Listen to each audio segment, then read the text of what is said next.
What's going on, everybody? This is the second video of a couple of them. Don't know how many we're going to do here on my 2010 EVO X SE. As you can see, we are driving it in this video. Just kind of cruising around at about 30 miles an hour. Like I said, this one does have the navigation system, the interior sport trim package with the chrome e-brake handle and a shift knob there.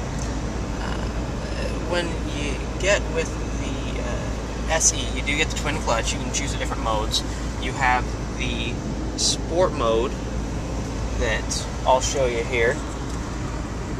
When you press up on the twin clutch, it goes to a sport mode. When you're in automatic, it actually drops the cruise control and it goes up to sport mode. You can shift it over, and that gives you 100% drivability of or controllability of the shifts. So pretty quick shifting that the car does have. With the navigation system, you can actually see it opens here. That's where you're going to be putting in any kind of CDs that you do have. I do want to make a special note. This is not an auxiliary port. If you do put your auxiliary port in there and try to close it, you will break off the navigation system. Thankfully, that's not something that I've done or have come close to doing.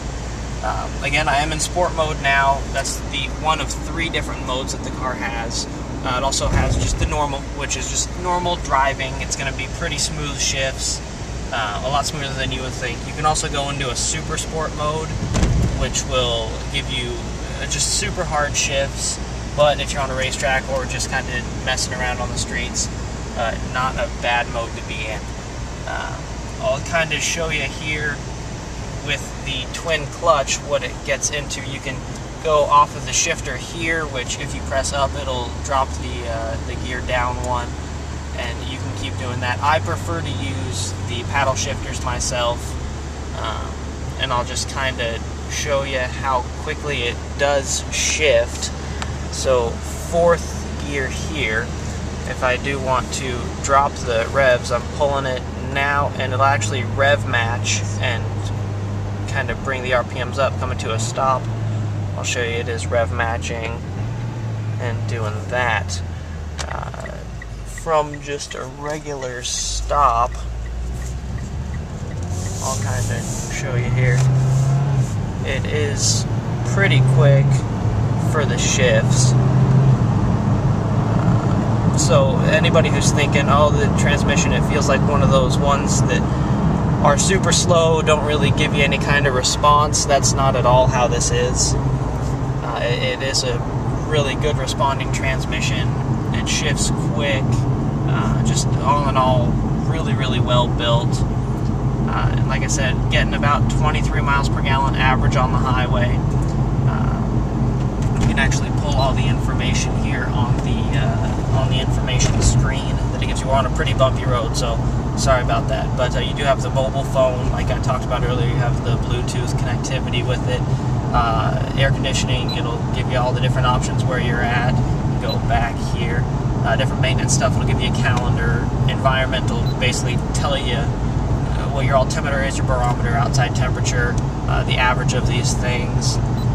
And then vehicle position, I'll actually give you your GPS position, where you are in the world, if you ever want to know that. Don't see any reason why, but just a neat little feature that it has. Trip, it'll give you a distance to empty, a driving distance, an actual lap timer, which, unless you're on a racetrack, you're never going to use. But it's a nice little thing. Basic stuff with the audio system, AM, FM. This one does not have satellite radio, but you know, it does have that auxiliary port. Slow down real quick and I'll put it into super sport mode. I'm looking behind me. It doesn't look like there's anybody back there, so I'll kind of show everybody what the launch control is, and we'll kind of go from there. So, word of the wise, don't stop on a regular road unless you know that there's no one behind you. You do need to press the twin clutch button up 2 times to get it to there and hold it there. Super Sport mode is activated, fully manual, and I'll kind of show you the launch control here. So we're going to go and foot on the gas, 100%. Oh, actually, sorry about that, I did kind of screw up there. You have to turn the ACS all the way off to do that. I just wanted to get going a little bit, make sure there was no one back there. At that point, you can bring the revs all the way up to where they need to be. So we're here, and foot on the brake, 100% on the gas. It's going to bring the RPMs up to about 5, and a little bit delay, and off we go. And you can see it's a hard shifting transmission, and it does get going pretty good. So that is launch control, and pretty much the little 0 to 60 or 70, whatever we got up to. I wasn't really paying attention, more looking at the road, but everything works fantastic. Real quick shifts. It'll downshift just as quick as it upshifts, and it's just all in all really nice. And probably going to be doing some more videos. Nothing for today though. I'm going to go back home and watch some Glee, and that will be it. So thanks for watching, and I hope that this does encourage anybody that's curious about the EVO, if they're wondering about it, what it does, what it can do, the regular drivability of it. Hopefully that clarifies something I was missing in some of the reviews that I watched on YouTube and other video sites. If there's any questions, leave a comment and I'll get back to you as soon as I can. Thanks a lot.